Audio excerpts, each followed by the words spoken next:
Hello and welcome to the final edition of Tech TV. I'm Caroline West. And I'm Josh Graham, and we got a great show for you today. On Thursday, the East Carolinian released a special report focusing in on ECU campus sexual assaults. Student and administration provided testimony that questioned the process in which sexual cases are reviewed. And this is a big thing, right? It's not a small group of people. We're talking about a lot of people that have to have their hands in this. And so we're working our way through all of this and understand that as we do so, there may be, unfortunately, some dips or some missteps. You can read the whole story at eastcarolinian.com. Do you feel ECU is properly handling cases of on-campus sexual assault? We'd like to know what you think. Visit our online poll question. A designer was selected to renovate and expand a casual dining area in Jones Residence Hall. At Thursday and Friday's Board of Trustees meeting, HH Architecture in Raleigh was selected to determine costs and feasibility of the project. It is thought the project will be split into two phases. The first, expanding the existing space, as well as expansion of the exterior roof overhangs. The second phase would rebuild the kitchen and serving area and also expand the seating for the dining venue. With the contract deadline for campus living contracts coming up, our Tech TV reporter Kai Jones went to investigate how random roommates are put together. Here's Kai with the story. I've had 3 random roommates. ECU student Aaliyah Johnson was one of the freshmen placed in now demolished Belk Hall. She says that her experience her freshman year was fun, but she says her random roommate this year has made it difficult. For the most part, I enjoyed last year way more than I enjoyed this year, but that's simply because of my roommate situation. Johnson says ECU could do a lot better at roommate matching. I think that they should ask, what are you looking for in a roommate? Like, what are your likes and dislikes? Johnson's bad situation has led her to get an off-campus apartment. She says that she likes their housing application better. Well, I had 2 roommates selected, and we're doing a random roommate for the 4th, but they did give you a roommate matching survey, and it asks you, like, do you mind smoking, drinking? Do you mind people being over? If there was a party, would you mind that? Like pets and all that. So how does ECU pair roommates together? ECU's Director of Housing Operations, Aaron Lucier, says the process is simple if you know who you want to room with. For new students, both transfer and freshman students or first-year students, they can either pick somebody themselves, like if they know somebody from their school coming, and put them into the system. But campus living does not do anything elaborate to pair roommates. Lucia says in the past they did, but it was ineffective. In the past, we used to ask questions on the housing application, but those were very few and far between and didn't give us a lot of options in terms of matching people. So ECU decided to pay an app on Facebook called RoomSync, which allows them to use all that information that you put into Facebook and help them match up with a roommate. So for those who do not find a roommate, what are their options? ECU uses a software called Odyssey by Seaboard, the software that picks 2 names using only 2 things to put pairs together. When we're putting together a roommate that a person hasn't put a preference, we're only looking really at age, student classification, and smoking preference. So we're looking at very little. Lucier says that when it comes to building choices, it's first come, first serve. But what neighborhood choice the incoming student selects on the housing application. Students that applied early are most likely to get the neighborhood preference. Johnson, despite her turbulent roommate situation this year, still believes random roommates can be positive. You run into that conflict with your roommate, but it also does teach you a lot about yourself. With Tech TV, I'm Kai Jones. Students are getting ready for the grind of final exams. Tech TV reporter Heather Bunn found some ways to succeed in finishing out the semester. As exam week approaches, students search for the best place to study.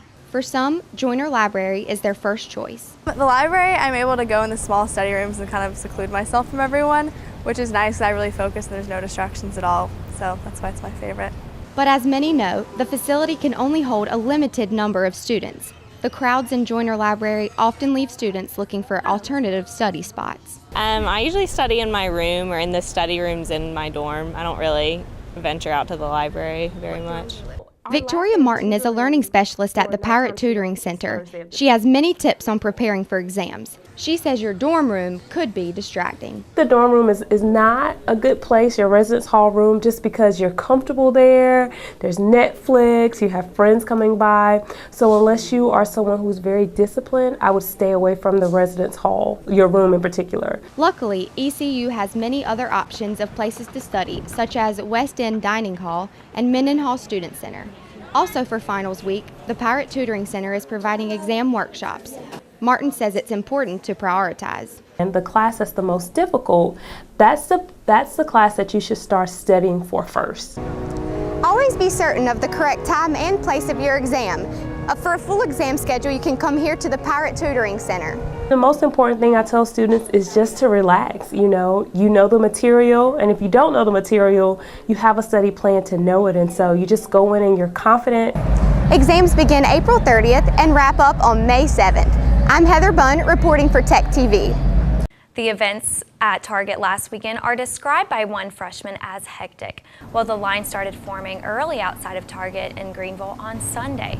Women and even a few men were trying to get their hands on limited edition Lily for Target merchandise. As soon as the store opened up at the Greenville store, the selection was already cleaned off the racks within a few minutes. If you wanted to get your share of the merchandise, there is a listing of over 30,000 items on eBay.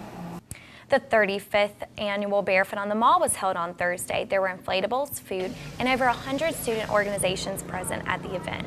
The event also featured music artist MKTO, Rhett Price, and Greenville-based August Is Ours. The theme for the event was One Love, One Barefoot, and many students say the best part of Barefoot is the free t-shirts, which is evident in the video that you see here. I've been waiting in line for about 10 minutes, not as bad as some people, so, and I really like the shirts. I've never been to Barefoot on the Mall before, so I didn't really know what to expect, but like the logo thing, I've seen it everywhere, so it's on the back, so just excited because free t-shirts are awesome. And are you excited for the band to perform? Oh yes, I am. I don't really know their songs except for classic, but I'm excited to learn more. But yeah, I love concerts, so I'm excited.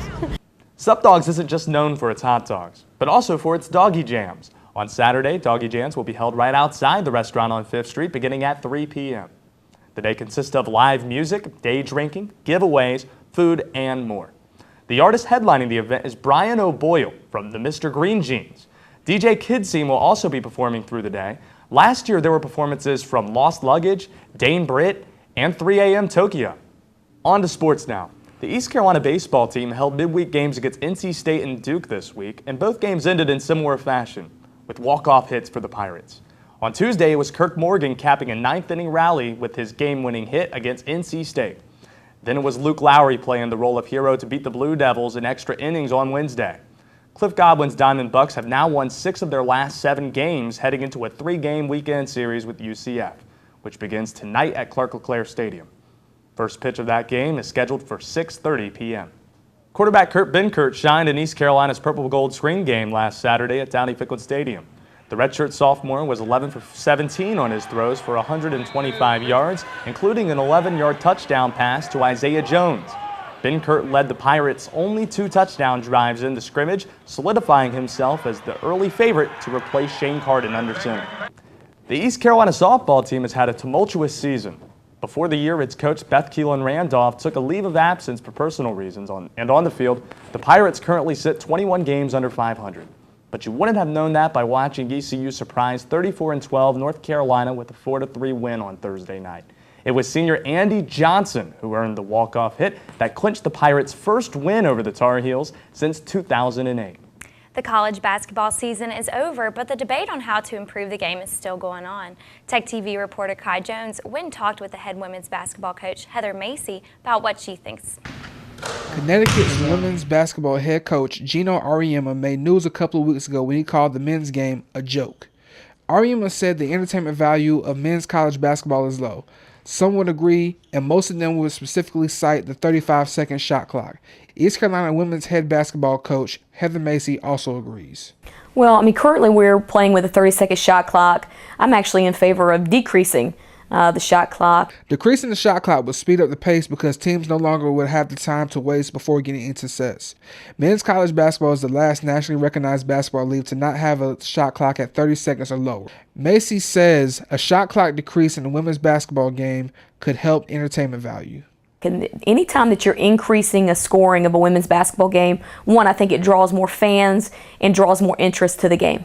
Women's college basketball could always use more fans, even at ECU, where the women's team won 9 more games than their male counterparts, but received more than 3,000 less fans per home game.